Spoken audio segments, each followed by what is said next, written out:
Hola a todos, mi nombre es Rodrigo Nicolás Erling, soy ayudante de la Cátedra de Estructuras de Datos. En esta clase vamos a resolver dos problemas que se encuentran en el práctico de listas.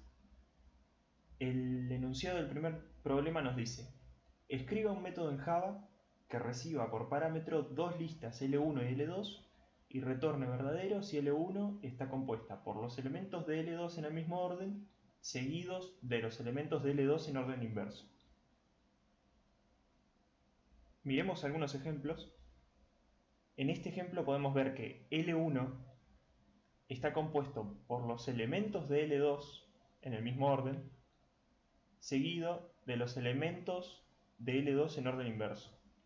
Por lo tanto, esta lista va a cumplir con la propiedad que pedimos. En este otro ejemplo, sin embargo, L1 está compuesta por los elementos de L2 en el mismo orden, pero no contiene los elementos de L2 en el orden inverso. Por lo tanto, no va a cumplir la propiedad que pedimos nosotros. Lo primero que tenemos que hacer nosotros al resolver un problema de estructura de datos es, además de leer el enunciado, determinar si estamos afuera o adentro de un TDA. En este caso vamos a trabajar con listas. ¿Estamos afuera o adentro de las listas? El enunciado nos da una ayuda, nos da una pista, nos dice: un método en Java que reciba por parámetros dos listas L1 y L2. ¿Qué significa esto? Usualmente cuando los enunciados nos dicen recibe por parámetro una estructura de datos, es porque nosotros estamos afuera de esa estructura de datos. Estas tres son unas reglas generales que nos indican que estamos afuera de un TDA. Si nos dice el enunciado los TDA se reciben por parámetro, en general vamos a estar afuera del TDA. Si nos dice ningún TDA recibe, si no nos habla de que algún TDA recibe un mensaje, entonces estamos afuera del TDA. Si no nos pide agregar métodos al TDA, entonces estamos afuera del mismo. Ahora, ¿qué implica estar afuera del TDA? Bueno, afuera del TDA nosotros declaramos los tipos estáticos de las estructuras como el tipo de las interfaces. ¿Para qué declaramos estos tipos estáticos así? Porque nosotros no queremos que alguien que usa nuestras estructuras de datos pueda acceder a sus atributos y pueda modificarlas de una manera que nosotros no hayamos previsto. Nosotros queremos que solamente pueda acceder a esa estructura de la forma que nosotros le decimos, es decir, a través de los métodos de la interfaz.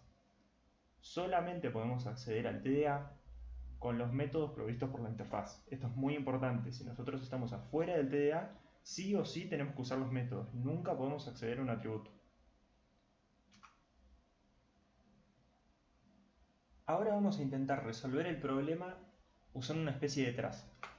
Supongamos que las listas que nos pasan por parámetros son estas dos, L1 y L2, son listas de caracteres. L1 podemos ver que cumple la propiedad que buscamos porque tiene los elementos de L2 en el mismo orden, seguidos de los elementos de L2 en orden inverso. Y podemos darnos cuenta de que cuando una lista L1 cumple la propiedad que nosotros estamos buscando, va a tener exactamente el doble de elementos que la lista L2. No va a tener ni un elemento más ni un elemento menos. Va a tener exactamente el doble de tamaño. Por lo tanto, lo primero que tenemos que verificar cuando nosotros estamos resolviendo este problema es que L1 tenga el doble de tamaño que L2. Si eso no se cumple, ya la propiedad no se verifica. Ahora, nosotros, una vez que se cumple esa propiedad, nosotros vamos a tener que recorrer las listas para ver si realmente la condición que nosotros estamos buscando se cumple. La solución que se me ocurrió a mí es usando tres cursores. Dos cursores van a recorrer L1 y un cursor va a recorrer L2. Los cursores que recorren L1, uno va a inicializarse en el primer elemento de L1 y otro va a inicializarse en el último elemento de L1. Este va a recorrer la parte de L1 que es igual a L2. Y este va a recorrer la parte de L1 que es igual a L2 invertida. Este cursor que vamos a usar para L2 va a recorrer L2. decidí llamarlos de esa manera a cada cursor. ¿Y por qué voy a usar estos tres cursores? Porque nosotros buscamos la solución más óptima. En el parcial, cuando ustedes tengan que resolver problemas usando estructuras de datos, va a tener mejor nota el que haya obtenido un orden del tiempo de ejecución de n al estudiante que haya obtenido un orden del tiempo de ejecución n factorial. Por lo tanto, nosotros tenemos que intentar resolver nuestros problemas con la menor cantidad de iteraciones posibles. Ahora, ¿cómo vamos a ir recorriendo esas listas? Lo que vamos a hacer es, como este cursor recorre a L2, este cursor recorre a L2 invertida y este cursor recorre a L2, nos podemos dar cuenta de que los tres cursores van a tener que estar apuntando a elementos equivalentes en todo momento para que se cumpla la propiedad. Si sucede que uno de los tres cursores apunta a un elemento que no es igual a los elementos apuntados por los otros dos cursores, entonces la propiedad no se va a verificar. ¿Qué quiero decir? Supongamos que L2-cursor apunta a una A, L1-cola apunta a una A, pero L1-frente apunta a una W. En ese caso, la propiedad no se cumple, porque no están apuntando a elementos iguales. Lo que vamos a hacer es, en cada iteración, vamos a usar una estructura condicional que se fije lo siguiente. Si los tres cursores apuntan a elementos equivalentes, entonces sigo recorriendo L1 y L2. Si no, la propiedad ya no se verifica. Si se cumple esta condición y seguimos recorriendo L2, va a pasar algo como esto, donde los cursores siguen recorriendo L1 y L2. Ahora, ¿los tres cursores apuntan a elementos equivalentes? Sí, por lo tanto, sigo. Ahora, ¿hasta cuándo voy a seguir? Voy a seguir hasta que este cursor termine de recorrer L2. Una vez que termine de recorrer L2, significa que terminé de recorrer la parte de L1 que es igual a L2 y que terminé de recorrer la parte de L1 que es igual a L2 invertida. Si yo en algún momento veo que mi condición no se verifica, es decir, que alguno de los tres cursores apunta a un elemento que no es igual al elemento apuntado por este cursor, entonces la propiedad ya no se verifica y corto. Por lo tanto voy a tener esta especie de pseudocódigo en mi recorrido.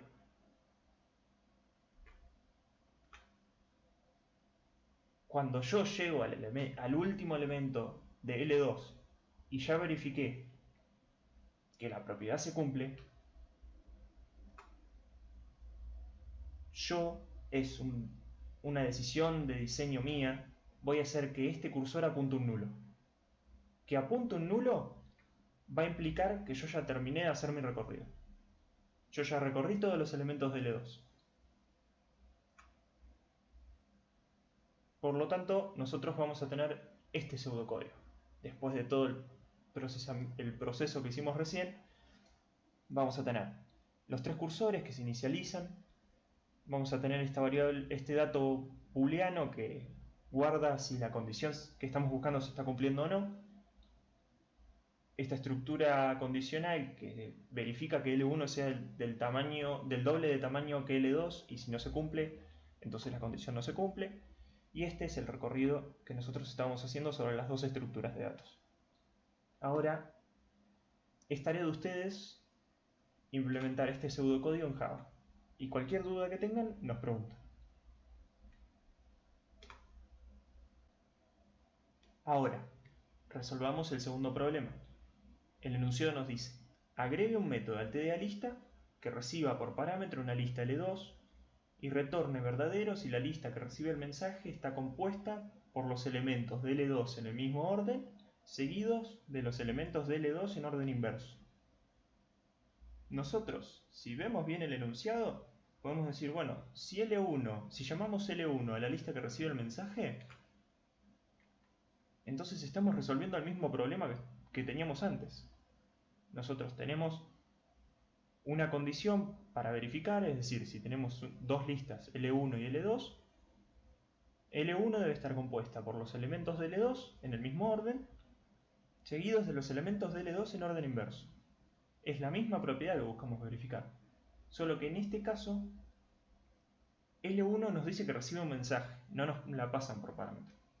Ahora vamos a ver qué significa eso. Primero que nada, estamos resolviendo un problema de estructuras de datos. Primera pregunta que nos tenemos que hacer, ¿estamos afuera o adentro de las estructuras? En este caso, ¿estamos afuera o adentro de L2?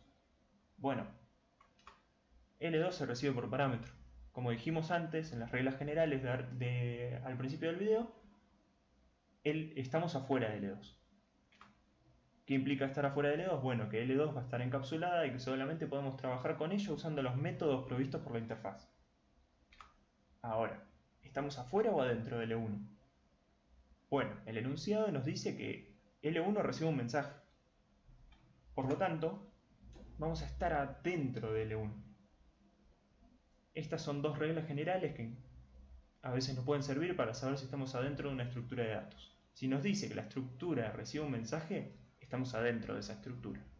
Y si nos pide agregar un método a la estructura, entonces estamos adentro de esa estructura. En este caso, adentro de L1. ¿Qué implica estar adentro de L1?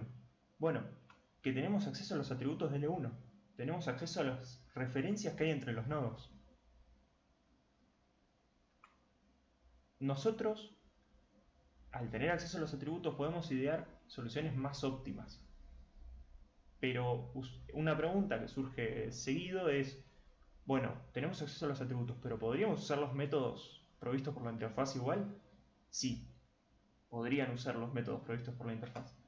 Sin embargo, no suele ser la manera más eficiente.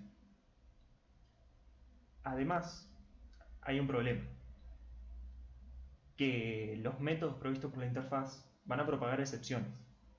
Si se propagan excepciones, nosotros tenemos que capturarlas. Si nosotros usamos un método que utiliza los métodos de la interfaz de lista, entonces en ese mismo método que estamos haciendo vamos a tener que capturar las excepciones. No podemos seguirlas propagando para que la capture otro método. Por lo tanto, vamos a tener que lidiar con el manejo de excepciones si usamos esos métodos. Lo que nosotros les recomendamos es que usen los atributos, porque usualmente las soluciones son un poco más óptimas usando los atributos. Y ahora, sabemos que estamos adentro del E1. Como estamos adentro del E1, vamos a saber cómo está implementada. Antes estábamos afuera de las listas y no sabíamos cómo estaban implementadas. No sabíamos lo que pasaba dentro de cada método que usábamos, que nos proveía en la interfaz. Ahora, adentro del E1, podemos elegir cómo la vamos a implementar. Bueno, la implementamos de la manera más óptima. Vamos a implementarla con una lista doblemente enlazada, porque tiene mejor tiempo de ejecución. Volviendo al ejemplo, al dibujito de las listas que teníamos antes, tenemos a L1 que es esta y L2 que es esta.